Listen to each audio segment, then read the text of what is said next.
Congratulations, DC. You let somebody make their movie. News team, assemble! Hello, everyone. Welcome to the Pop Culture Cult. I'm Sean. I'm Janice. And this is episode 29. Oh. We'll be 30 next week. Getting old. Soon we'll have as many videos as we do subscribers. So this week is the start of... we're going to start doing the shows on Monday. And that way we can spend the week doing trailer reviews and reaction reviews and stuff like that. And it also frees up Tuesdays for us a little bit better because somebody has a lot of meetings on Tuesdays, and it just makes life easier for us to do it on Mondays. So, with that being said, here is episode 29 of the Pop Culture Cult. Welcome to Monday. Welcome to Monday. So we just did, and we're going to be uploading it really quick here, the Wonder Woman, our spoiler-full reaction review of Wonder Woman. We kind of both of the opinion of we really like it, and it's definitely worth watching in a theater, and probably definitely worth buying. Definitely go watch that review. Definitely go watch that review. I'll tag it at the end of this video. Definitely. Oh my god. And so please go watch that review and share it with all your friends. But we just wanted to make sure that everybody knew that we have done that, and we're not complete movie pundits, so we can do stuff as we want to do them. So, so other movie news that we wanted to talk about this week. Not a ton going on because it's been the Wonder Woman world going on for the last few days. Actually, about the last week. So came out today that they're working on John Wick 3.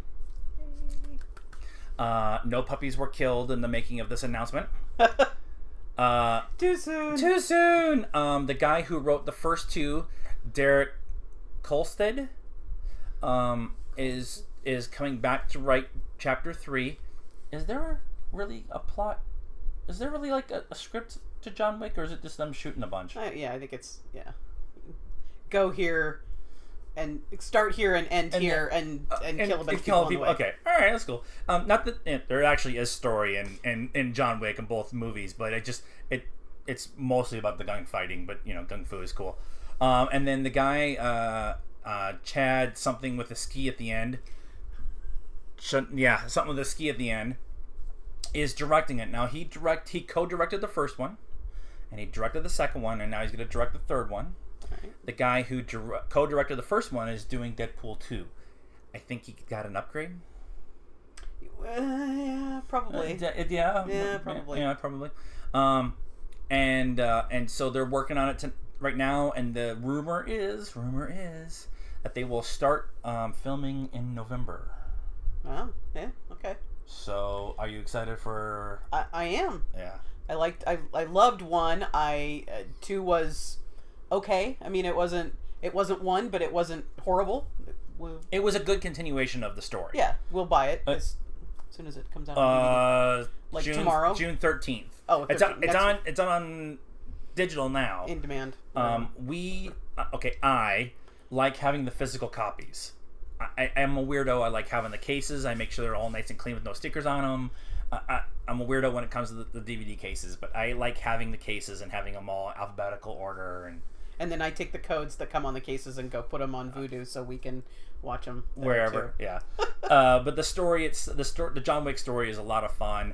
I still want to see the Continental as a Netflix, Amazon. Yeah. Kind of series. I think that would just be a lot of fun. Yeah. Expand the John Wick universe. This is some things we've never said like 3 years ago until the Star Wars universe got super expandy. Well, yeah. Yeah. And the Marvel universe and the DC universe. The trailer came out this week for Murder on the Orient Express. Yep. I did a review. What did you think? I'm excited. I wasn't aware that it was coming out, so I'm excited. All right. I like murder mysteries, and apparently it's gonna kind of be a bit of a twist on the original, so that you may not necessarily know whodunit. One of the things I talked about in the in my trailer reaction was, if you go on IMDb, there's like 7 million credits for movies under the title of Murder on the Orient Express. So this has been done multiple times, which is fine. It's one of those stories. It makes sense to do this story, and every kind of there was like a Korean version and a Bollywood version, and so all of that was kind of interesting to kind of read through. I'm super excited because I like the murder mystery kind of view of the world, but also the cast. Yes. Cast is one of those things that if it's a good cast or people that I like, I'm very interested in the movie no matter what it is. If Gary Oldman is in something, I will We're gonna go watch it. I'll sit down through Tinker Tailor Soldier Spy. He's amazing in it. The movie is very slow, but the book was like this. Yeah, it's true. But the Murder on the Orient Express, Kenneth Branagh is directing, so it's Kenneth Branagh and Judi Dench and Michelle Pfeiffer and Johnny Depp and Daisy Ridley and William Dafoe and Josh Gad and whatever.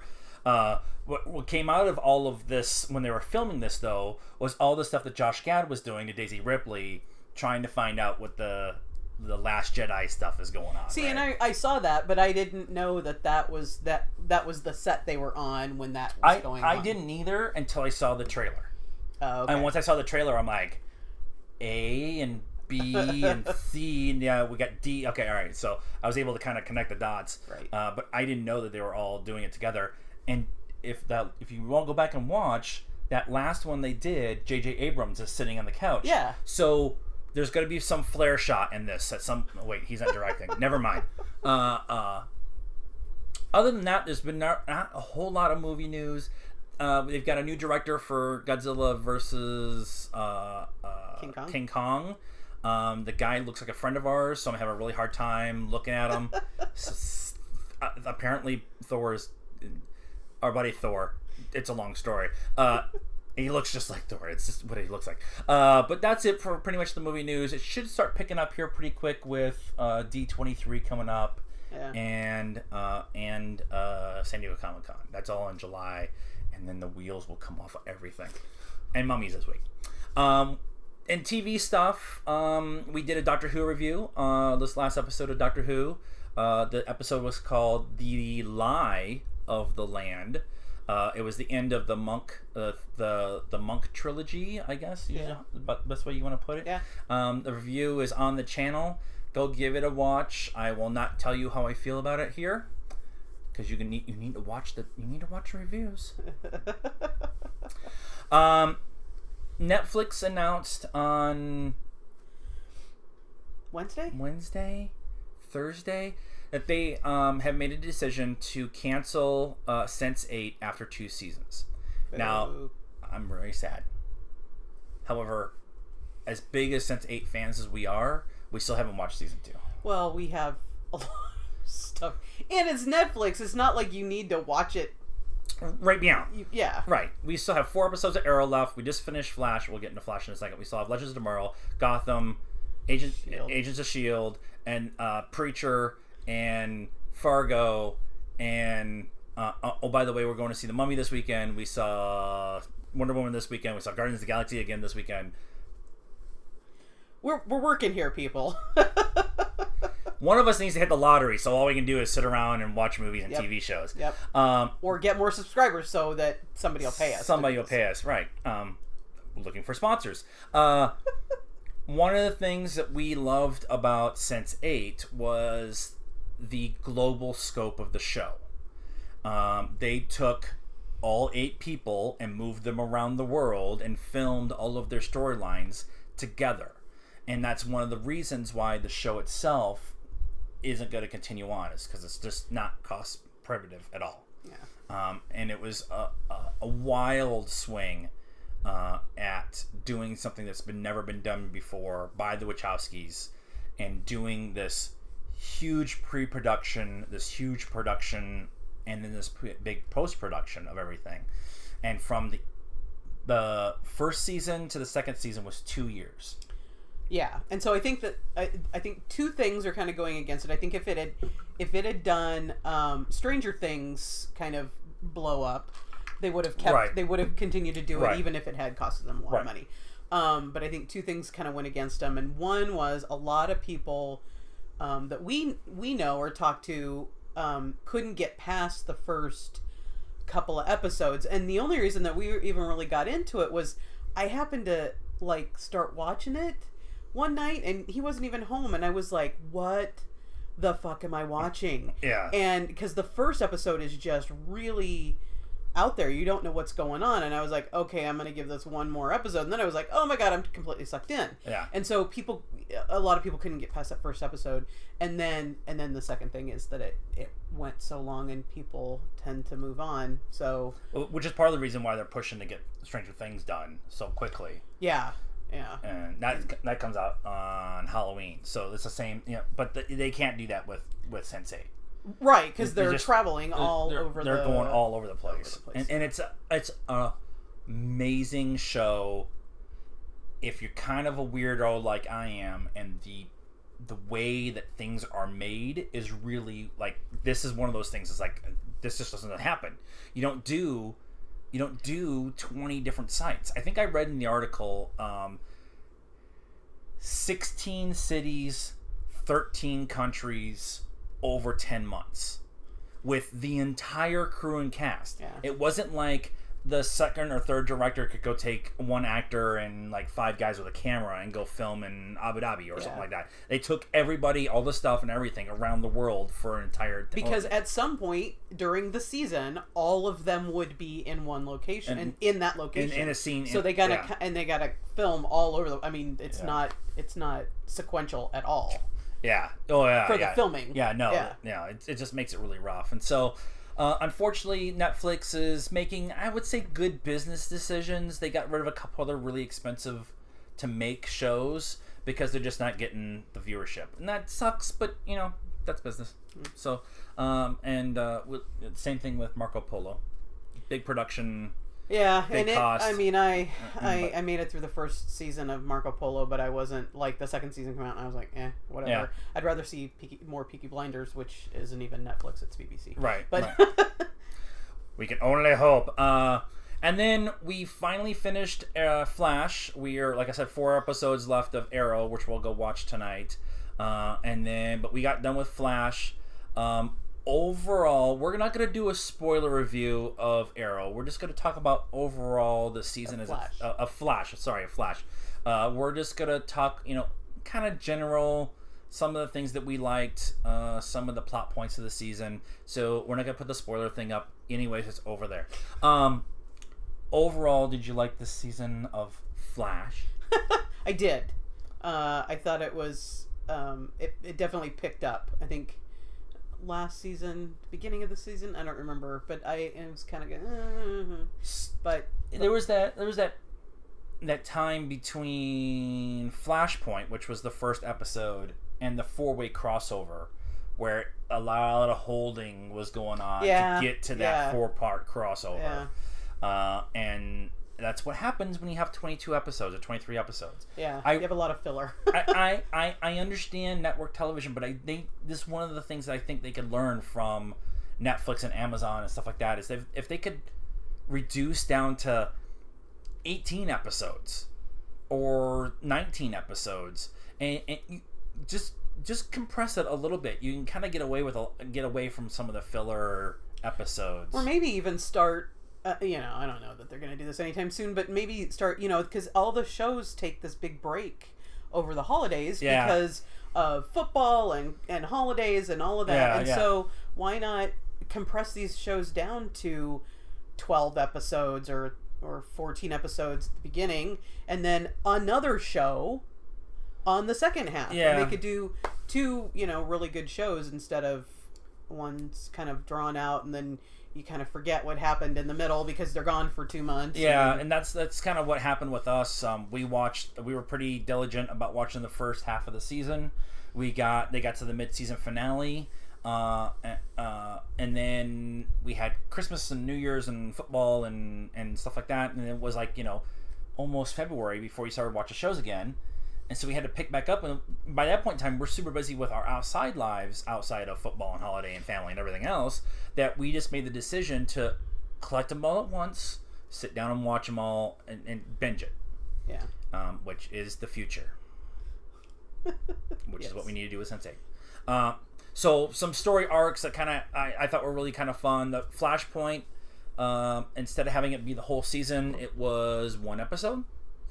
But it affected the whole season, which when they announced Flashpoint, I was like, oh, this could be a lot of fun living in this alternate universe for the entire season. And then they said, it's going to be one episode. And I'm like,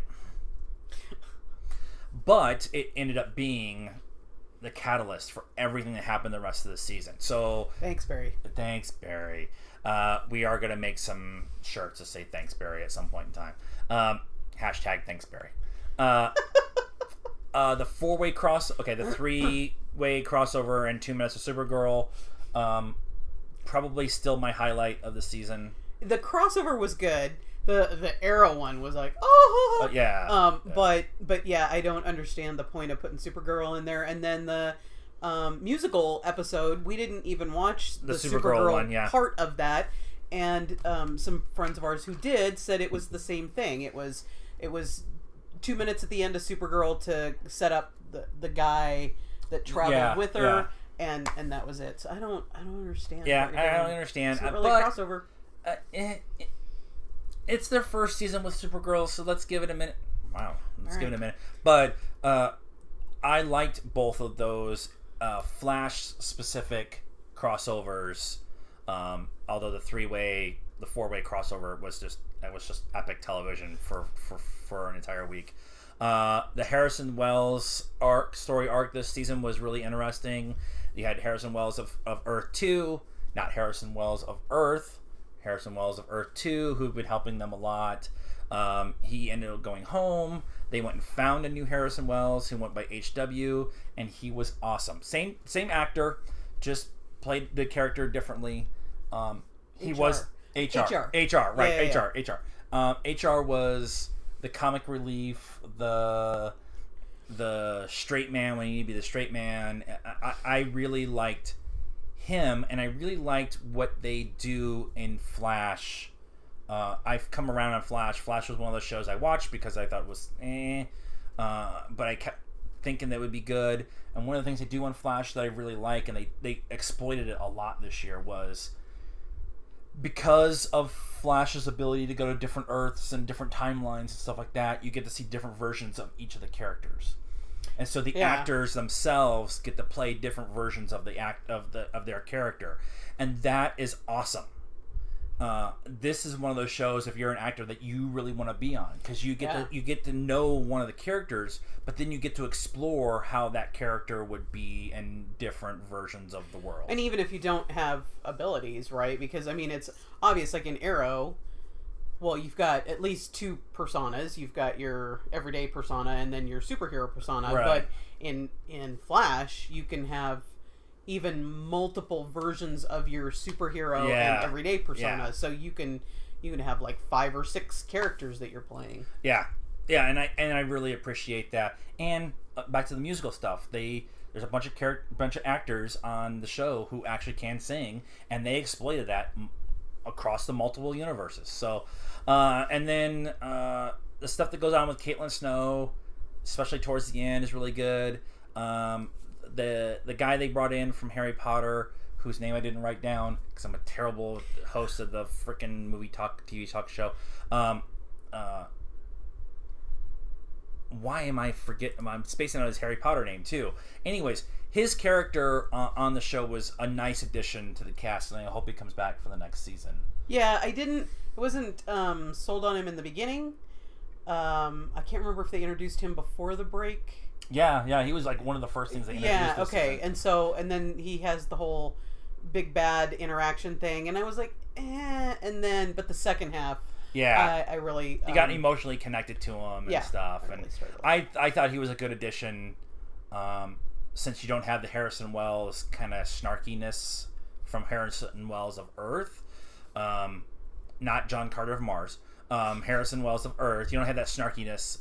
It was nice to add him in. So overall, really, really good season. We'll do this again with Arrow next week, and then we'll try to do Legends of Tomorrow the week after, and we'll keep adding on shows that as we finish them, because we're going to get a Roku.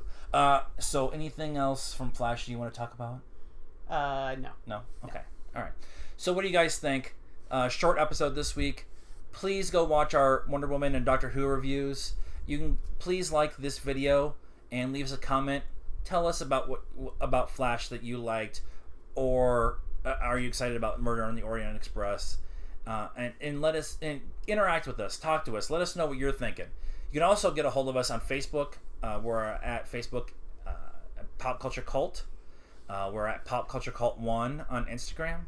And we are at Pop_Cult1 on Twitter. Please like, subscribe, and follow all of our videos and pages, because we like having people to talk to. And until next time, good night.